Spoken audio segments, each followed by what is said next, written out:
BCCI की ओर से Makarpura GIDC में एक सेमिनार का आयोजन किया गया था, जिसके तहत बीसीसीआई के अधिकारियों की ओर से विभिन्न योजनाओं के लाभ लोगों तक पहुंचाए गए। बीसीसीआई और कर्मचारी भविष्य निधि संगठन की ओर से बीसीसीआई ऑडिटोरियम जीआईडीसी मकरपुरा पर एक सेमिनार आयोजित किया गया था। दरअसल बीसीसीआई की कई योजनाएं हैं और इन योजनाओं के लाभ लोगों तक पहुंचाने के लिए इस सेमिनार को आयोजित किया गया था, जिसके तहत कई लोगों की उपस्थिति रही थी। वैसे आपको बता दें कि इस मौके पर आरपीएफसी 1 के मनोज कुमार यादव और आरपीएफसी 2 के शोभित श्रृंगल विशेष तौर पर उपस्थित रहे थे।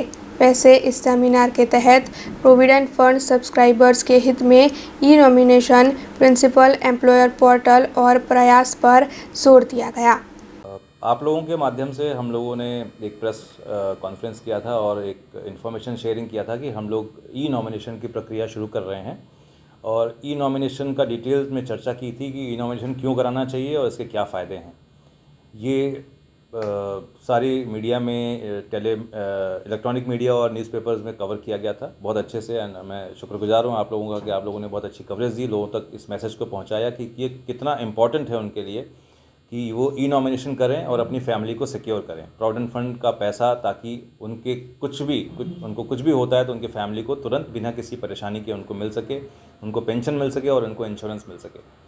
तो उसी दिशा में मैं बीसीसीआई ने हमें रिक्वेस्ट किया कि हम उनके साथ मिलकर एक कार्यक्रम करें और हम ग्रेटफुल हैं उनके कि एक मौका मिला हमें आज उनके साथ जितनी यहाँ की इंडस्ट्रियल यूनिट्स हैं उनके एचआर हेड्स या उनके ओनर्स यहाँ आएंगे और उनके साथ मिलकर हम ई नॉमिनेशन के ऊपर चर्चा करेंगे। ई नॉमिनेशन की जो इम्पोर्टेंस है उसके बारे में बात करेंगे और ई नॉमिनेशन क्यों कराना चाहिए, कैसे कराना चाहिए और उसमें क्या प्रॉब्लम्स आ रही है अगर करा रहे हैं, इसके बारे में चर्चा करेंगे।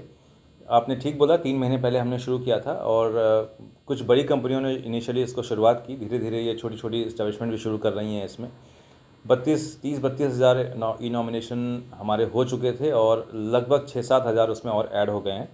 तो हम लगभग 40 हज़ार ई नॉमिनेशन अब तक कर चुके हैं और हमें 5,72,000 ई नॉमिनेशंस करने हैं, जो कि लाइव मेंबर्स हमारे वडोदरा जोन में हैं। हम ये रिक्वेस्ट कर रहे हैं सभी से कि 31 दिसंबर को टाइमलाइन माने। ये अच्छा काम है और इसको जितना जल्दी कर सकें उतना जल्दी करें। ये थर्ड वेव का या कोरोना का फिर से कोई दिक्कत ना हो। मान लीजिए किसी एक्सीडेंट में भी किसी वर्कर की डेथ होती है तो उसको जितना जल्दी हो सके हम ये सुविधाएं दें बिना बाधा के। तो इसलिए आवश्यक है कि जल्दी से जल्दी ई नॉमिनेशन की प्रक्रिया को कंप्लीट किया जाए और ये सुनिश्चित किया जाए कि जितने भी वर्कर्स हैं, चाहे वो कॉन्ट्रैक्ट है, डेली वेजेस है या आप 2 दिन के लिए हायर कर रहे हैं, तो भी इंश्योर करिए कि वो पीएफ कॉन्ट्रैक्टर हो, जो एनरोल्ड हो पीएफ में और उसका ई नॉमिनेशन हुआ।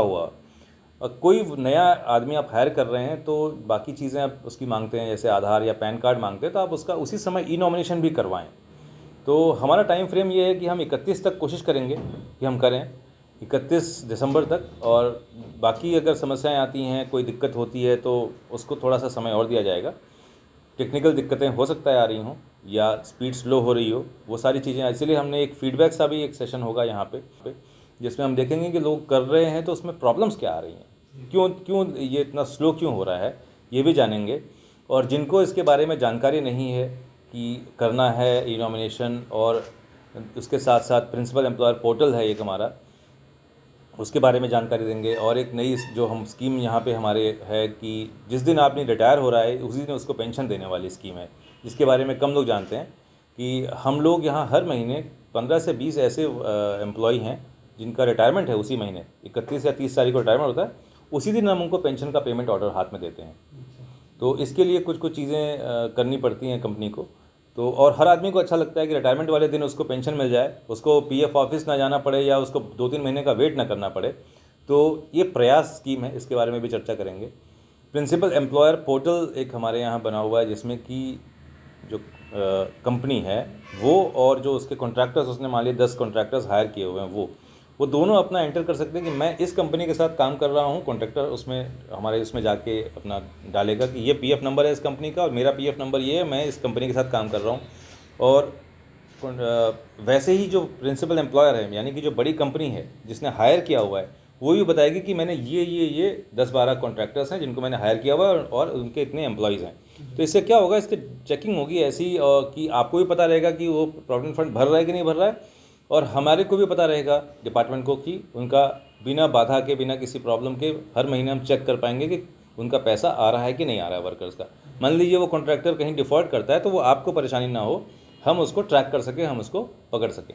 तो ये 2-3 चीज़ों के बारे में हम लोग आज थोड़ा सा चर्चा करेंगे। तो यही रिक्वेस्ट करेंगे और यही मान के चलेंगे कि ई नॉमिनेशन को ज़ोर शोर से शुरू किया जाए, क्योंकि ये आज़ादी का अमृत महोत्सव का बहुत इम्पॉर्टेंट हिस्सा है ई नॉमिनेशन। और प्रधानमंत्री जी की इच्छा है कि ज़्यादा से ज़्यादा लोगों का ई नॉमिनेशन इस साल करवाएं और बचे हुए लोगों का हम अगले साल की शुरुआत तक करवा लिया जाए, ताकि 75वें साल में आज़ादी के हम ये कह सकें कि जितने वर्कर्स हैं हमारे और जितने ईपीएफ के सब्सक्राइबर हैं, हमने उनको सबको, उनकी फैमिली को सिक्योर किया है, सबका ई नॉमिनेशन फाइल करवा दिया है। अब खबरों से लगातार अपडेट रहना हुआ आसान। बीआरजी न्यूज आपके मोबाइल स्क्रीन पर। आज ही बीआरजी न्यूज की mobile app Google play store और ऐप स्टोर से डाउनलोड करें और खबरों से लगातार जुड़े रहें।